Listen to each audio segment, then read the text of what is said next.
సత్కార్యం అధిక సత్కార్యాలను చేయిస్తుంది. దుష్కార్యం అధికాధికంగా దుష్కార్యాలను చేయిస్తుంది. కానీ దుష్కార్యాలకు గురి అయిన మనిషి జీవితమే నరకప్రాయమవుతుంది సఖీ. కానీ బాధంతా నేను అనుభవిస్తున్నాను కదా గోవింద. అయితే ఆ బాధను నీవు త్యజించు సఖీ.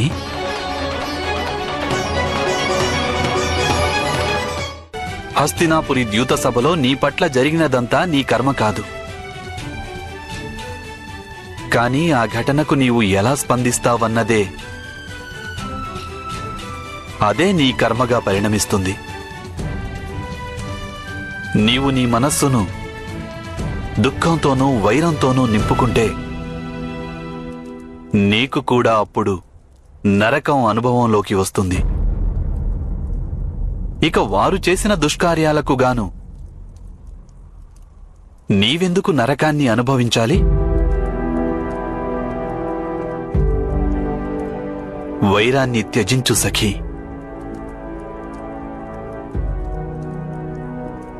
మనస్సును నిర్మలం చేసుకో. తనలో వచ్చి కలిసిన మాలిన్యాన్ని నది సముద్రంలోకి నెట్టివేస్తుంది. నది స్వచ్ఛమైపోతుంది. నీవు కూడా నీ బాధలన్నింటినీ పరమాత్మ పరం చెయ్యి.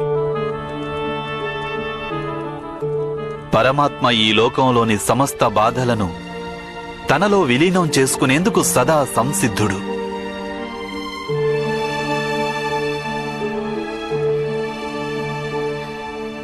అంటే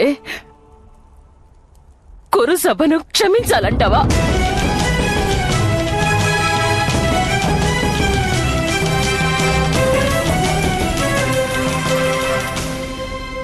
అవును సఖీ,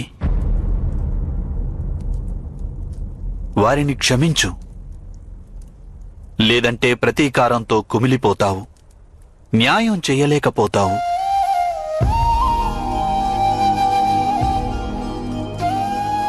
ప్రతీకారం అనేది దుష్కర్మ, న్యాయం సత్కర్మ.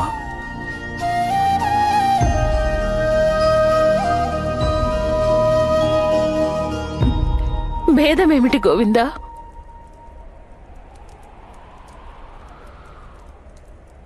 ఆర్యావర్త ఏకఛత్రాధిపతి యొక్క సామ్రాజ్ఞితోనే వారింత అసభ్యకరంగా ప్రవర్తించారు. ఇక లోకంలోని సామాన్య స్త్రీలను ఏ స్థితికి చేరుస్తారు? ఆలోచించు సఖీ.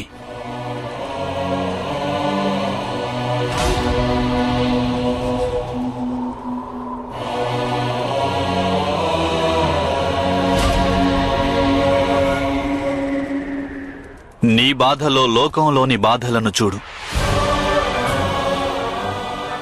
నీకున్న దుఃఖాన్ని సంఘర్షణగా మార్చుకో. ఒక్క విషయం అర్థం చేసుకో సఖీ. ఎవరైతే తమ బాధల గురించి చింతిస్తూ జీవిస్తారో వారు దుర్బలులైపోతారు. కానీ ఎవరైతే ఈ సమాజంలోని బాధలను తమ బాధలుగా తలచి జీవిస్తుంటారో వారు బలవంతులైపోతారు.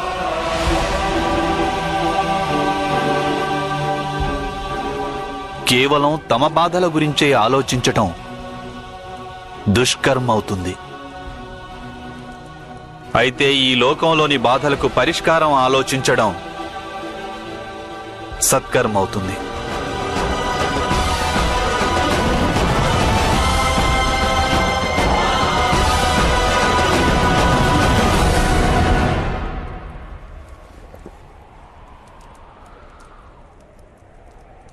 అవును సఖీ, నేనే నీకు చెబుతున్నాను. సర్వప్రథమంగా దుర్యోధనుని క్షమించేసేయ్.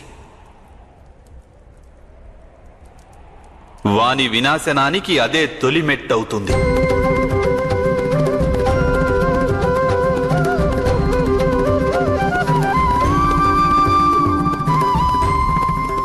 అటు పిమ్మట దుర్యోధనుని వంటి దుష్టులందరినీ నాశనం చేసి ఈ లోకాన్ని ప్రక్షాళనం చేసేందుకు ఉపాయం ఆలోచించు. నీ స్వార్థం కోసం కాదు, లోక కళ్యాణం కోసం. సమాజంలో దుర్బలులైన స్త్రీలు పురుషులను ఉద్ధరించేందుకు యుద్ధం చేయి.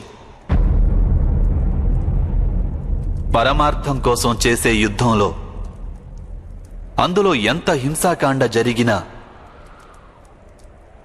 అది ధర్మయుద్ధమే అనిపించుకుంటుంది.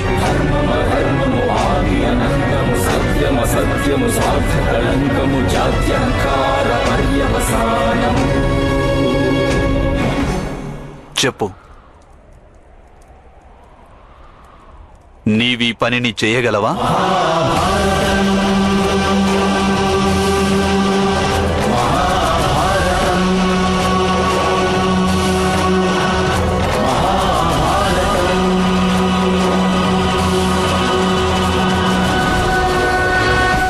చేస్తాను గోవింద.